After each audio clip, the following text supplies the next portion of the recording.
비더리치 세무사 김국현입니다. 오늘은 증여세와 상속세 안 내는 방법 한번 알아보겠습니다. 한국의 증여세와 상속세 꽤 높은 편입니다. 1억만 넘어도 세율 10%를 적용하고 30억을 넘으면 최고 세율 50%가 적용이 됩니다. 수도권 아파트 중위가격이 10억이니까 증여나 상속을 하면 꽤 많은 세금이 나옵니다. 그런데 증여세나 상속세 안 내는 방법이 있을까요? 그런 방법이 있다고 하면 그런 게 어디 있냐고 하실 것 같은데요. 여러 가지 계획을 짜면 가능합니다. 상속이나 증여를 받으면 일정 금액을 빼주는데요. 좀 어려운 말로 상속공제나 증여공제라고 합니다. 공제라는 말이 좀 어려운데 뭔가 빼준다는 의미로 생각하시면 될 것 같습니다. 이런 어려운 세법 용어는 알 필요 없고요. 의미와 구조만 알고 저처럼 증여와 상속 전문 세무사와 상담하시고 계획을 짜고 전략을 짜시면 됩니다. 증여와 상속 공제를 알기 위해서 세금을 계산하는 구조를 알고 계셔야 되는데요. 자세한 내용은 세무사한테 맡기시고 큰 그림만 알고 계시면 됩니다. 증여공제와 상속공제 그리고 사전증여 개념까지 함께 활용을 해서 증여세와 상속세 줄이거나 안 내는 방법 한번 알아보겠습니다. 실제로 증여세와 상속세 줄이거나 안 내는 방법 알 수 있으니까 끝까지 한번 봐주세요. 내용이 좀 어려울 수 있어서 제가 좋아하는 마인드맵으로 정리를 해봤습니다. 같이 한번 보시면요.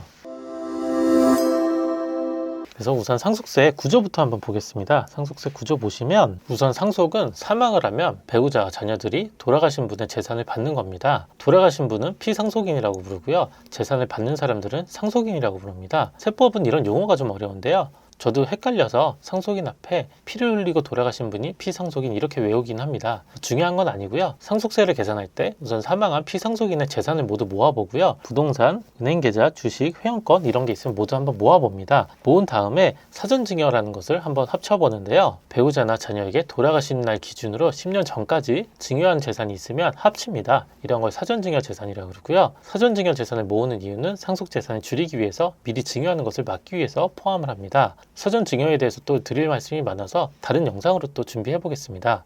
이렇게 모은 상속재산을 총상속재산이라고 부르고요. 그리고 이 상속재산에서 상속공제를 해줍니다. 이제 빼준다는 거죠. 그래서 우선 기본적으로 일괄공제 5억을 해주고요. 기초공제가 있긴 한데 보통 일괄공제가 더 많습니다. 그래서 일괄공제 5억이 있고요.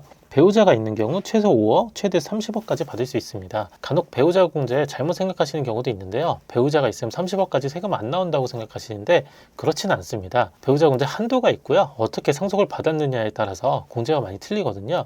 그런 이야기는 나중에 하고 우선은 기본적으로 5억까지는 해줍니다. 그래서 일괄공제 5억과 배우자 공제 5억을 해주니까 총 10억을 받을 수가 있습니다. 바꿔서 이야기하면 상속재산이 10억 정도 나오면 상속세가 나오지 않습니다. 그리고 금융재산이 있으면 공제를 또 해주고요. 동거주택 상속공제라는 게 있습니다. 그런데 기본적으로 10억 정도 된다고 한번 생각을 해보시고요. 오늘은 이 공제와 사전증여에 대해서 알아보는 거니까 기본적으로 10억 정도면 상속세 안 나올 수 있다고 생각을 해보시고요. 그리고 배우자가 없으면 10억은 다 못 받고 일괄공제 5억만 적용이 됩니다. 그것도 참고 삼아 알고 계시면 좋습니다. 1단계에서 상속재산을 모두 모아본 다음에 2단계에서 공제를 좀 해줍니다. 이렇게 10억 정도 공제를 해주고 그리고 이 차감한 금액에 대해서 상속세를 계산을 하게 됩니다. 상속세 계산을 해보면 우선 세율이 1억 미만일 경우에는 10%, 10억 이하인 경우에는 30%, 최대 30억 초과하면 50%의 세율이 적용이 됩니다. 꽤 높죠? 그래서 이렇게 아주 간단하게 보면 상속세 1단계, 2단계, 3단계 재산을 모으고 공제를 해주고 세율을 계산한다. 이 정도 알고 계시면 좋을 것 같습니다. 증여세도 비슷한데요. 증여세 한번 또 같이 보시면 증여의 경우에는 증여 재산이 얼마인지 우선 알아보고요. 1단계에서. 그리고 나서 공제를 적용을 합니다. 증여의 경우 배우자한테 6억, 성인 자녀한테 5천만 원, 미성년 자녀한테 2천만 원까지 공제가 됩니다. 증여 받는 재산에서 이제 빼주고요. 예를 들어서 자녀한테 5천만 원을 주면 증여공제가 5천만 원이 되니까 증여세가 나오지 않겠죠. 증여재산 공제는 10년간 합쳐서 공제가 됩니다. 이렇게 상속공제와 증여공제는 성격이 매우 다릅니다. 상속세는 재산을 모두 합친 다음에 공제를 하기 때문에 상속공제 금액이 크지만 돌아가실 때 한 번만 받을 수 있습니다. 그리고 증여세는 10년에 한 번씩 공제를 받을 수 있고요. 이렇게 차이점을 좀 알고 계시고 그 다음으로 사전증여에 대해서 간단하게 한번 알아보겠습니다. 사전증여가 뭔지 그림으로 한번 볼게요. 우리가 상속세와 증여세 안 내거나 좀 줄이는 방법을 알기 전에 사전증여에 대해서 알아야 됩니다. 사전증여 재산이란 피상속인이 그러니까 돌아가신 분이 사망을 한 경우에 사망일로부터 10년 이내에 상속인에게 증여한 재산을 상속재산에 포함시키는 겁니다. 말이 참 어렵죠? 근데 부모님이 돌아가신 경우에 그날로부터 10년 이내에 배우자나 자녀한테 증여한 재산을 상속 재산에 포함을 시켜서 상속세를 계산을 하고 증여했을 때 낸 세금은 빼줍니다. 이렇게 복잡하게 하는 이유는 상속세 세율이 단계별로 이렇게 올라가기 때문에 상속세를 좀 줄이려고 부모님 돌아가시기 직전에 상속 재산을 줄여놓으면 세금이 적게 나오기 때문에 이런 걸 막기 위해서 10년 이내에 증여한 재산을 다시 상속 재산에 포함시키는 겁니다. 이 개념도 좀 복잡하고 어려우니까 제가 다른 영상으로 한번 준비해 볼게요. 그래서 그림을 보시면 상속일은 이제 돌아가신 날짜인데 돌아가신 날짜로부터 10년 이내에 증여한 재산이 있다고 하면 이때쯤 증여를 받았으면 이 재산을 다시 상속 재산에 포함을 시킵니다. 상속인의 경우에는 10년 이내 증여한 재산이 포함이 되고요. 상속인 이외의자한테는 5년 이내에 증여한 재산이 포함이 됩니다. 참고로 한번 같이 알아두세요. 어렵지 않으시죠? 이렇게 상속세와 증여세 간단한 구조를 알아봤고 사전 증여가 뭔지도 알아봤습니다. 이제 상속세와 증여세 줄이고 안 내는 방법 활용을 한번 해보겠습니다. 공제와 사전 증여를 적정하게 고려를 해보는 건데요. 제가 크게 두 가지로 나눠봤습니다. 부모님 나이가 적으신 경우, 많지 않으신 경우를 한번 알아봤고 부모님의 연세가 좀 드신 경우 이렇게 전략을 좀 나눠서 생각을 해봤습니다. 우선 부모님 나이가 많지 않으신 경우 한번 보겠습니다. 부모님 나이가 많지 않은 경우에는 미래에 상속세를 줄일 수 있는 방법은 상속 재산을 줄이는 겁니다. 그래서 부모님이 50대, 60대, 많게는 70대 초반 정도, 요즘은 다들 건강하셔서 오래 사시니까 70대 초반 정도라면 증여공제가 가능한 5천만 원을 써먹어야 됩니다. 그래서 10년간 증여공제를 최대한 활용을 하는 게 우선 전략이고요. 그리고 두 번째로 부동산 증여하는 경우를 한번 생각을 해볼게요. 부동산을 증여할 때 어떤 부동산을 증여하면 좋은지 한번 보면 앞으로 많이 오를 것 같은 부동산을 먼저 증여하면 좋습니다. 예를 들어서 재건축 아파트의 경우에 앞으로 한 몇 년 후에는 재건축이 될 것 같은 아파트 이런 부동산에 대해서 미리 증여를 해놓는 거죠. 재건축이 성공을 하면 가치가 좀 많이 상승이 되니까요. 그리고 보유하고 있는 부동산 중에서 가장 가치가 많이 오를 것 같은 부동산을 먼저 증여를 해놓는 게 좋습니다. 두 번째는 이제 떨어진 부동산의 경우에 증여를 할지 한번 고려를 해볼 수 있습니다. 가격이 떨어져 있을 때 자녀한테 증여를 하면 비교적 낮은 가격에 증여로 취득을 할 수 있고 그 이후에 가치 상승분은 모두 자녀가 가져갈 수가 있거든요. 그래서 많이 오를 것 같은 부동산과 많이 떨어져 있는 부동산 선순위로 이제 증여하는 거 고려해 보실 수 있고 마지막으로 기준시가로 증여 가능한 부동산들 증여해 볼 수 있습니다.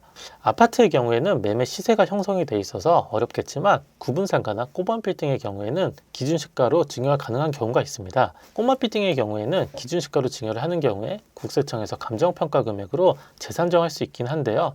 그래서 조심하셔야 되긴 하지만 기준시가 정도로 증여 가능한 부동산들 확인을 해서 자녀한테 미리 증여를 해놓으면 기준시가와 시세 차익의 이익을 자녀가 가져갈 수가 있습니다. 그래서 부모님 나이가 많지 않으시면 미리미리 증여를 해놓고 부동산 가치가 좀 낮은 경우에 미리 증여를 하는 것 고려해 볼 수가 있습니다. 다음으로 부모님 연세가 있는 경우를 한번 볼게요. 부모님이 연세가 있는 경우에는 증여보다는 상속이 유리하긴 합니다.